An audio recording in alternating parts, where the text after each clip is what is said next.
அப்புறம் என்ன மாதிரி நாட்டை விட்டு வெளியில ஓடி போய் தனியா உட்காந்துருக்க வேண்டியதான், தனி நாடு கட்டிட்டு. இந்த முருகன் ஸ்டேட்மெண்ட் இருக்கு இல்லையா திருவிளையாடல, எனக்கென்ற ஒரு நாடு, என் மக்கள், என்னை அங்கு வேண்டுமானால் வந்து சந்தியுங்கள் அப்படின்னு போய் வேணா உட்காந்துட்டு இருக்கலாம் என்ன மாதிரி.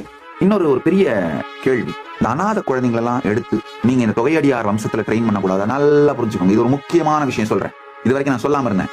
இந்துக்கள் யாராவது அநாத இல்லம், முதியோர் இல்லம் கொஞ்சம் நடத்தி பாருங்க, அப்புறம் தெரியும் உங்களுக்கு எவ்வளவு பிரச்சனை கொடுக்குறாங்கன்னு.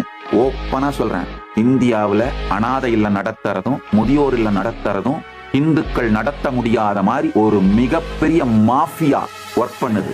அந்த டீப் ஸ்டேட் கேங்கு செஞ்சு பார்த்து அடிபட்டு இருந்தா இந்த கேள்வி கேட்க மாட்டீங்க.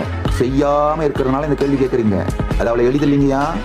எத்தனை சமூக பிரச்சனை, சட்ட பிரச்சனைய, சிக்கல்களை கொண்டு வந்து அந்த குருகுலத்தையோ அநாத இல்லத்தையோ முதியோர் இல்லத்தையோ மூடுற வரைக்கும் விட மாட்டாங்க. தெரிஞ்சுக்கோங்க, ஒரு டீப் ஸ்டேட் அது